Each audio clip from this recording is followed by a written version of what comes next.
Comment est-ce que je peux faire pour trouver des clients? Vous devez regarder trois choses. Qu'est-ce que vos clients ciblent? Ce que vous voulez avoir pour clients, qu'est-ce qu'ils achètent avant d'acheter votre produit?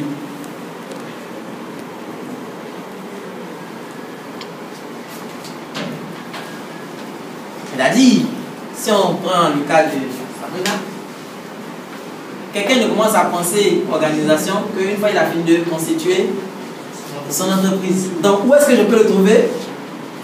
Au moment où il est en train de constituer son entreprise.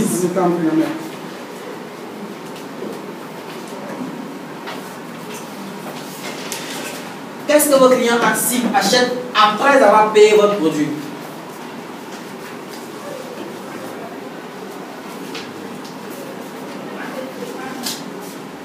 Okay. Par exemple, si on prend le cas de Olivier, qui vend des chaussures, qu'est-ce qu'on achète après avoir payé une chaussure? Des chaussettes.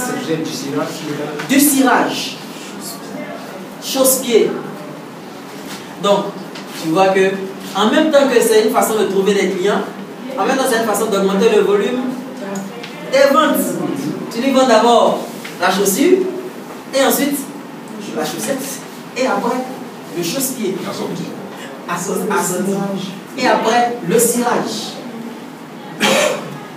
Donc voilà où vous pouvez trouver votre client. Ou alors, qu'est-ce que les clients achètent en complément de votre produit?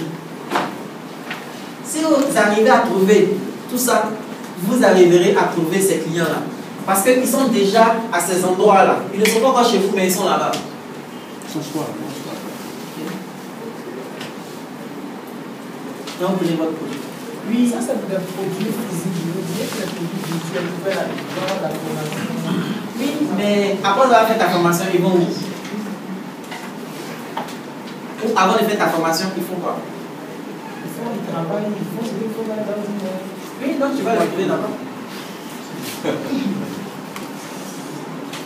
Par exemple, tu fais ta formation en anglais et que tu décides de prendre laquelle des cibles. On t'a donné plusieurs cibles. On te prend peut-être la cible de ceux qui veulent aller étudier à l'étranger.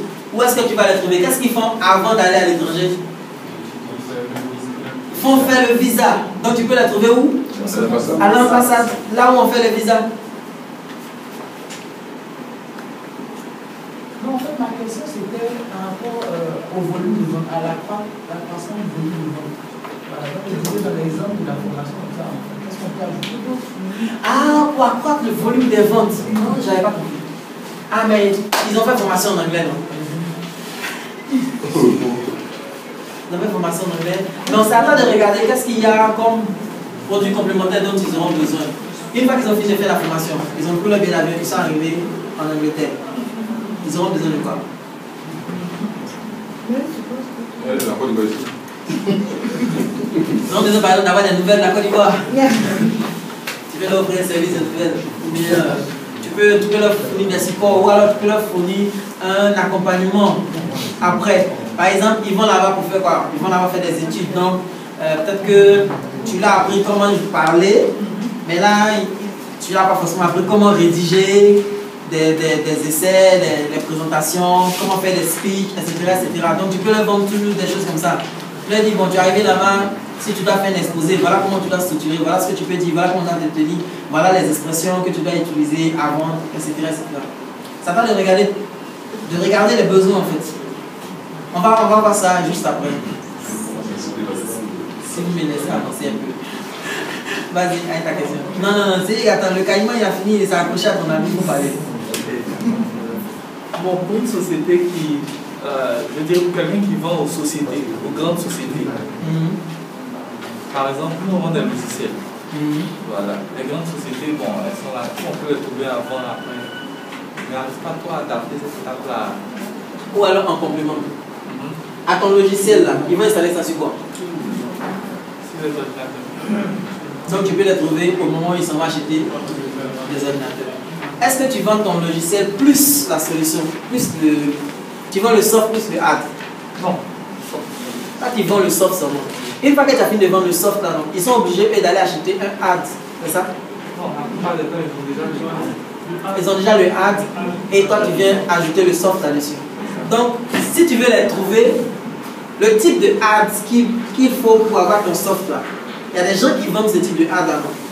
Donc si tu es chez quelqu'un qui vend ce ad, un client qui vient payer ce ad là, ça veut dire quoi?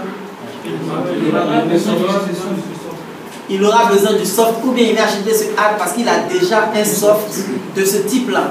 Donc potentiellement tu peux lui proposer autre chose. Mais ensuite ça veut dire quoi? Ça veut dire qu'il achète des softs. Parce que des gens peuvent avoir le ad mais ils n'achètent pas de soft.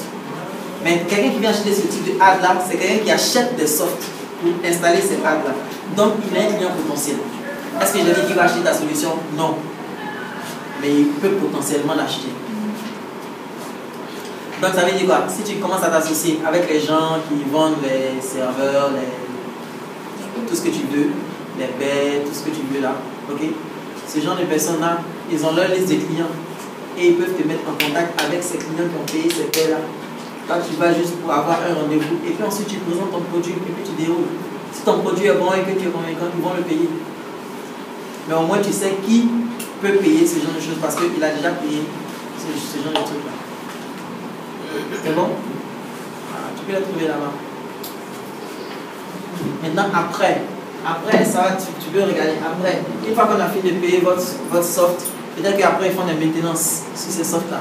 Si ce n'est pas celui qui a vendu celui qui a vendu le ad, qui fait la maintenance sur le ad, ça peut être une autre société qui fait la maintenance sur le ad.